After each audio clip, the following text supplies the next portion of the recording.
English shadowing exercise, improve your pronunciation and speaking skills. Hello, my friends. Welcome back to our channel. I'm Wason from LearnEnglishPodcast.com, and I'm thrilled to have you join us today. In this video, we're going to explore a powerful technique called shadowing that will dramatically improve your English pronunciation, intonation, and listening skills. Whether you're a beginner looking to build confidence or an intermediate learner wanting to refine your speaking abilities, this shadowing exercise will help you make significant progress in your English journey. What is shadowing and why should you try it? Shadowing is a highly effective language learning technique where you listen to someone speaking in English and repeat what they say exactly as they say it, mimicking not just the words, but also the tone, rhythm, and intonation. Think of yourself as a shadow, following every sound and movement of the speaker. This technique offers numerous benefits that traditional learning methods don't provide. 1. It improves your pronunciation by training your mouth to form English sounds correctly. 2. It enhances your intonation, helping you sound more natural and less robotic. 3. It sharpens your listening skills as you must pay close attention to catch every word. 4. It builds muscle memory for speaking English fluently. 5. It connects listening and speaking skills in a practical, integrated way. Many language experts consider shadowing one of the most effective ways to bridge the gap between understanding English and actually speaking it confidently. Today, I'll guide you through this process with an engaging story that's both entertaining and filled with useful everyday English expressions. How to use this shadowing exercise. Here's how you can get the most out of today's shadowing exercise. First, listen to me as I read the story. All the words will appear on the screen so you can follow along easily. Focus on understanding the story and getting familiar with the flow of language. Next, try repeating after me, copying my tone and rhythm. Don't worry if you don't get it perfect the first time. Remember, practice makes progress. You can pause the video anytime you need to catch up or practice a particular phrase. I've chosen today's story carefully because it's written in clear, easy English that's perfect for practice. It's about Sarah, a young woman traveling to the United States for the first time. The story contains many useful travel-related phrases and everyday expressions that you can use in real-life situations. This is a great way to practice your listening, speaking, and reading skills all at the same time. Are you ready to begin Sarah's story? Let's get started. Sarah's Airport Adventure, a Shadowing Story. This is the story. I am at the airport right now, and I feel so excited. Today is the day I am flying to New York City for the first time. I have my ticket, my passport, and my bags. Everything is ready. I arrive at the check-in desk and hand my ticket to the lady. She smiles and says, "Here is your boarding pass. You are in seat 17A. Have a good flight." "Thank you," I say. "A window seat. Perfect. I love looking out of the window when I fly." I go through security, and it takes forever. The line is so long, but I finally get through. Now I am at gate 23, waiting to board my flight. After some time, I hear the announcement. Flight 567 to New York is now boarding. Please line up by group number. My heart races. This is it. I get on the plane and walk down the aisle looking for my seat 17A.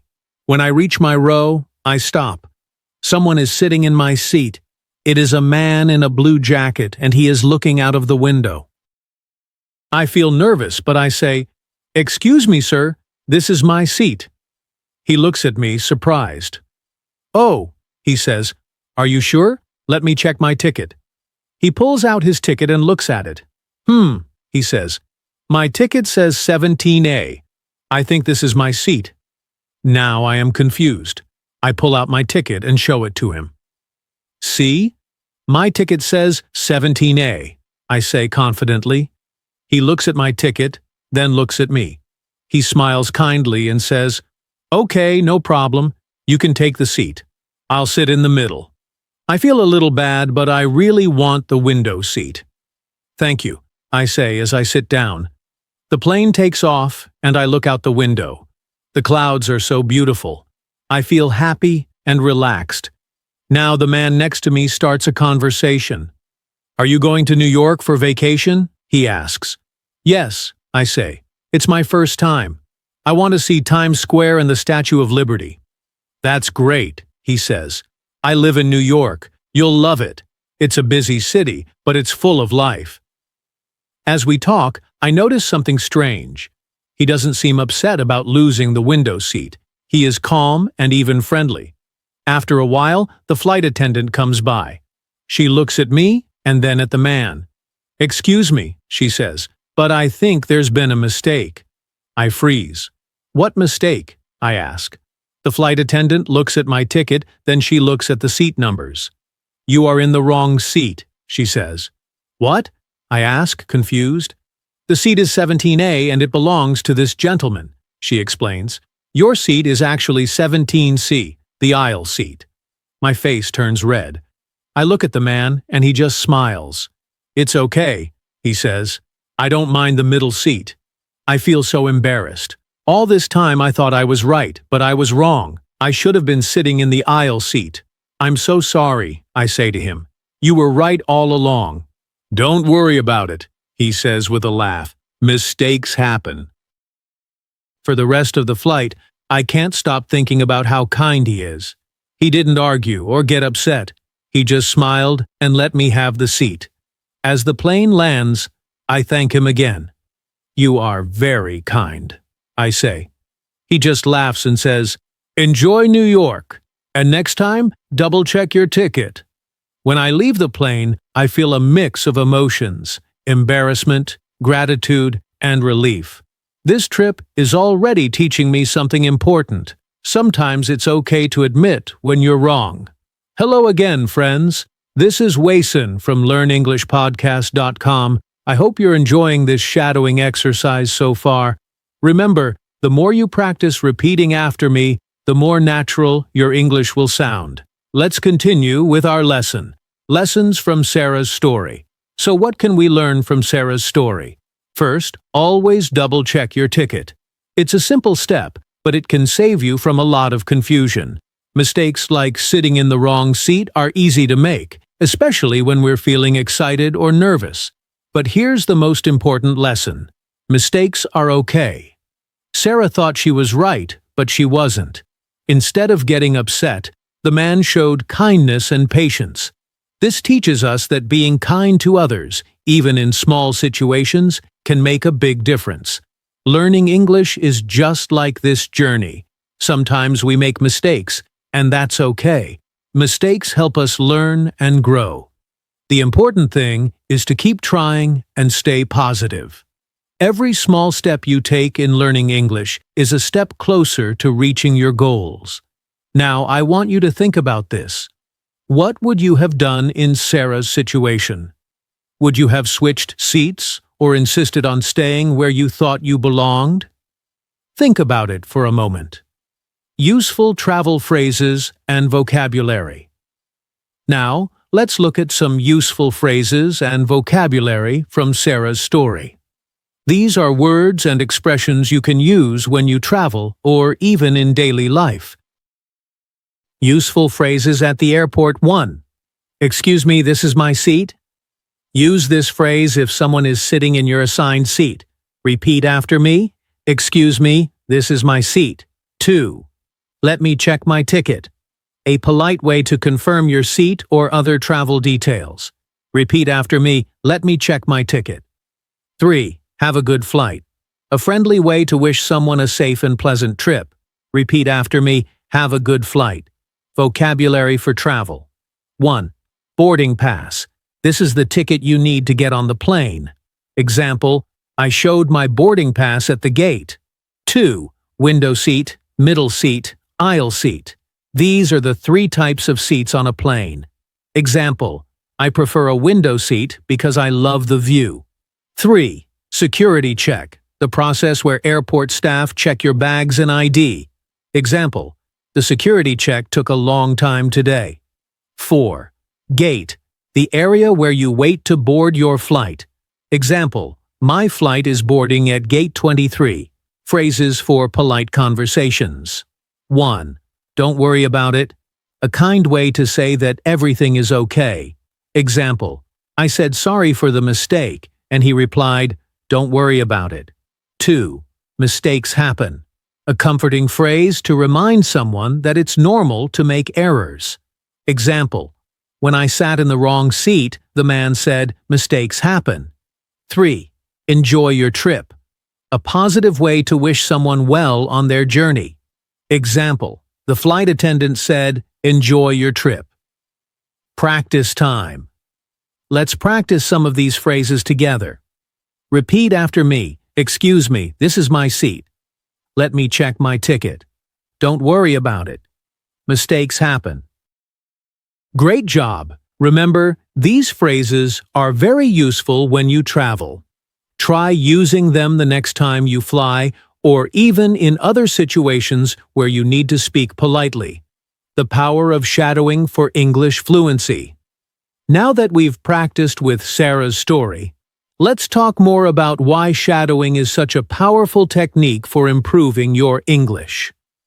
When you shadow a native speaker, you're not just learning words, you're learning the musicality of English. Every language has its own unique rhythm and melody. English, in particular, has stress patterns that can completely change how words and sentences sound. By shadowing, you're training your ear to recognize these patterns and your mouth to reproduce them. Many English learners focus too much on grammar and vocabulary but neglect pronunciation and intonation. This can lead to a situation where you know many words but still struggle to be understood or to sound natural when speaking. Shadowing helps bridge this gap.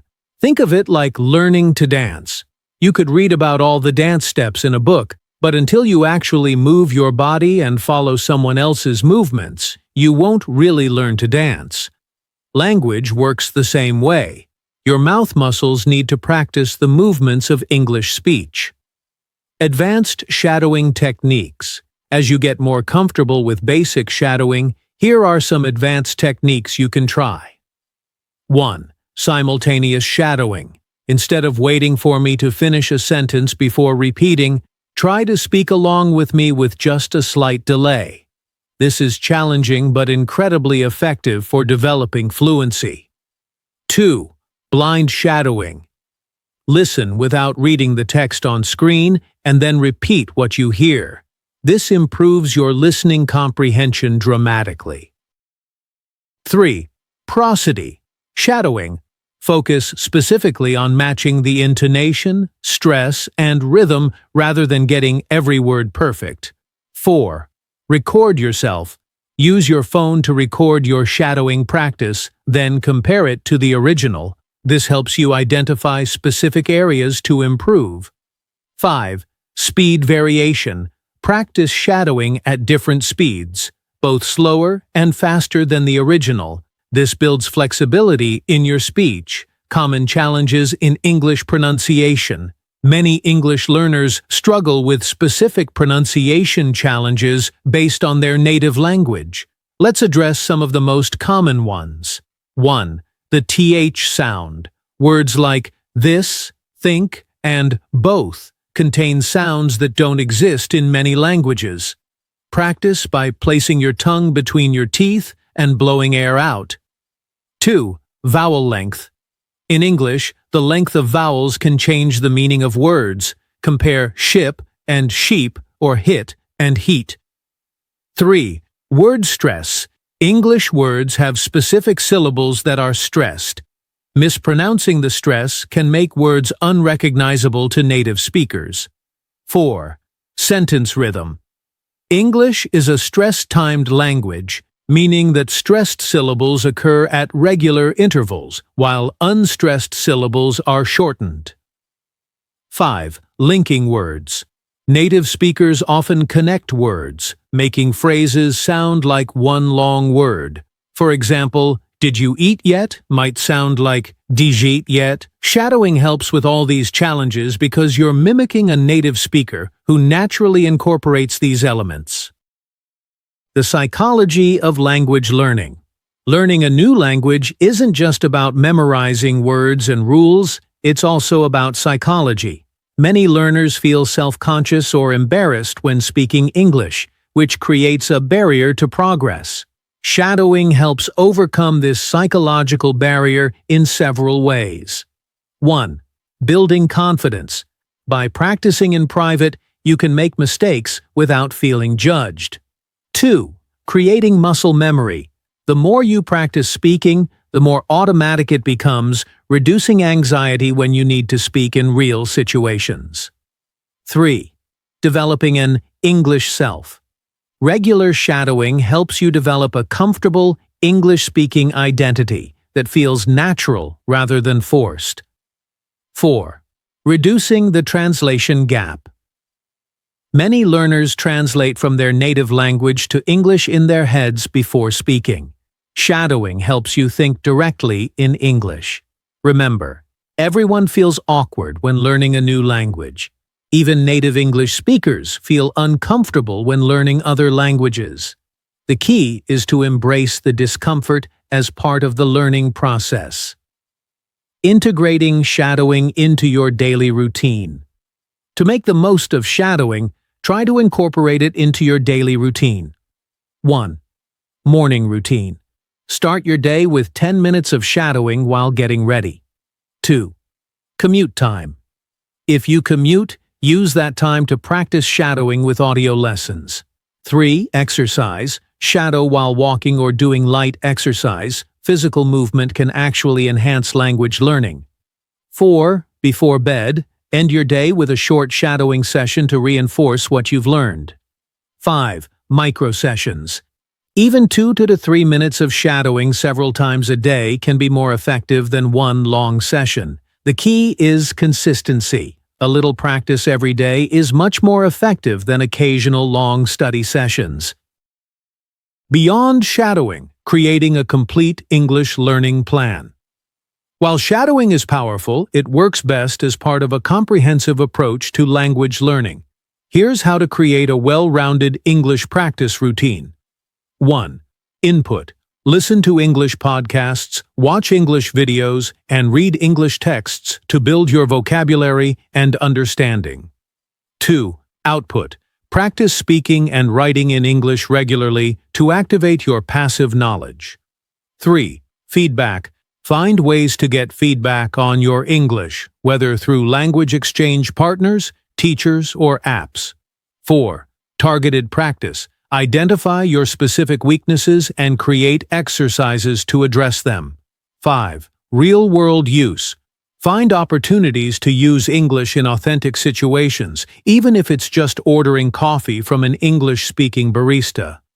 Remember that language learning is not linear. You'll have days when you feel you're making great progress and others when you feel stuck. This is normal and part of the process. Cultural context. Understanding American English.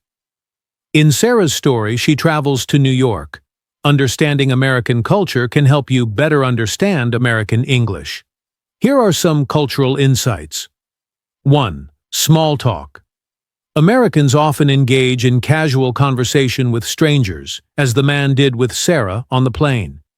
Topics like travel plans, weather, and sports are common. 2. Directness with politeness. Notice how Sarah directly stated, "This is my seat," but did so politely. American communication often balances directness with courtesy. 3. Problem-solving attitude. The man in the story demonstrated a typical American approach to minor problems, practical and solution-oriented rather than confrontational. 4. Personal space. Americans typically value personal space, which is why seating arrangements on planes can sometimes feel important or awkward. Understanding these cultural nuances helps you not just speak English, but communicate effectively in English-speaking environments. Common mistakes English learners make. As you practice shadowing and improve your English, Be aware of these common pitfalls. 1. Focusing too much on grammar. While grammar is important, many learners spend too much time on rules and not enough on actually speaking. 2. Perfectionism. Waiting until you can speak perfectly before having conversations will significantly slow your progress. Embrace imperfection. 3. Translating word for word. Each language has its own expressions and word order. Trying to translate directly often results in unnatural English. 4. Neglecting listening. Some learners focus on speaking without developing their listening skills, which are crucial for effective communication. 5. Inconsistent practice. Studying intensively for a few days and then taking long breaks is less effective than regular, shorter practice sessions. By being aware of these common mistakes, you can adjust your learning approach for better results. The connection between confidence and fluency. There's an interesting relationship between confidence and fluency in language learning. Many people think, once I become fluent, I'll feel confident speaking English. But actually, it often works the other way around. Once I feel confident speaking English, I'll become more fluent. This is because confidence reduces the mental barriers that slow down your speech. 1. Reduced self-monitoring. When you're confident, you spend less mental energy worrying about mistakes. 2. Increased willingness to speak. Confidence makes you more likely to practice, creating a positive cycle of improvement. 3. Lower anxiety. Less anxiety means your working memory can focus on the conversation rather than your worries. 4. More natural prosody. Confident speakers have more natural rhythm and intonation, which improves comprehensibility. Shadowing helps build this confidence because it gives you successful experiences speaking English, even if it's just repeating after someone else. Practical applications of your new skills.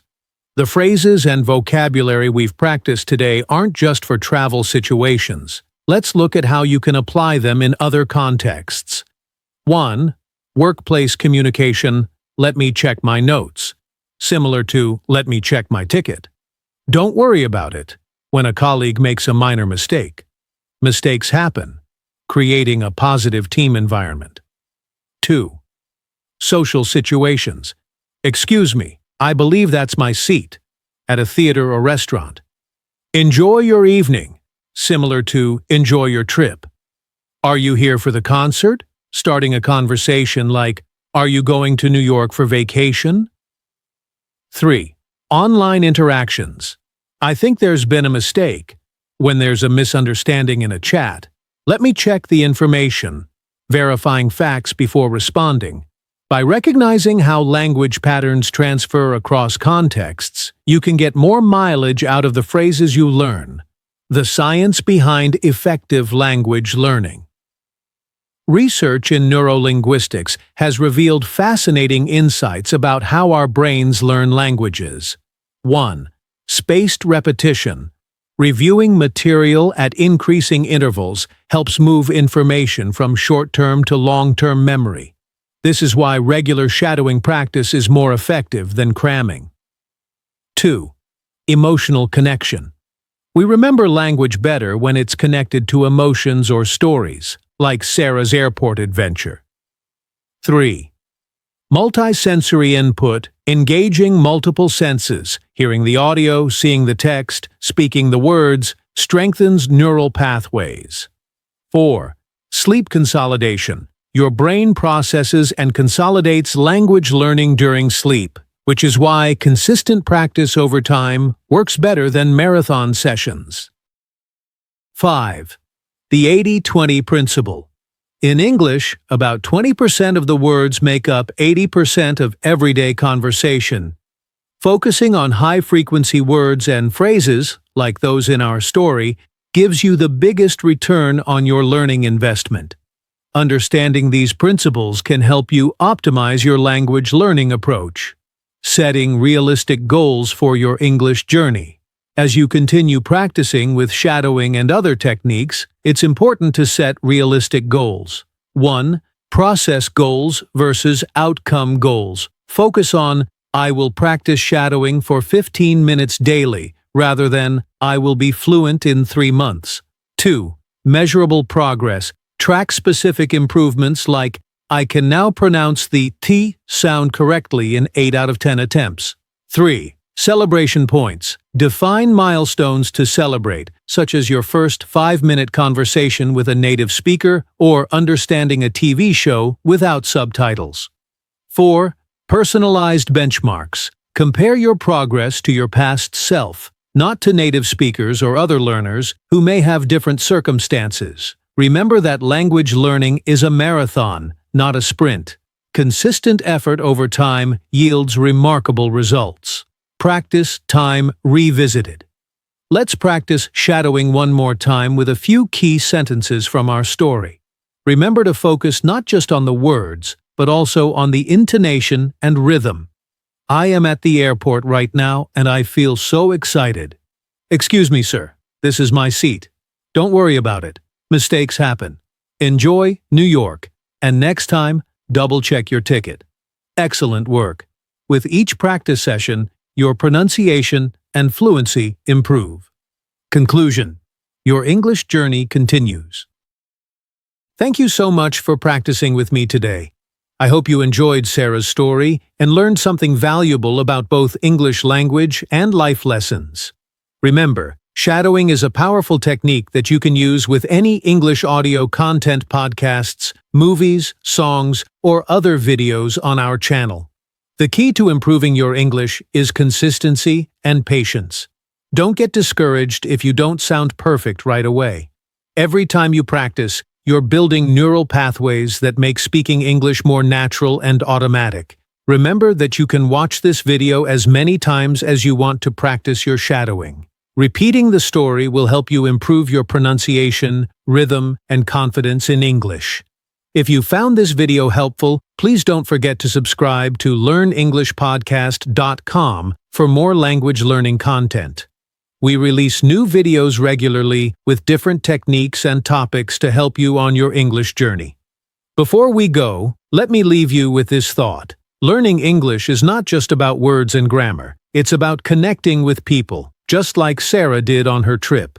So keep practicing, stay curious, and enjoy the journey.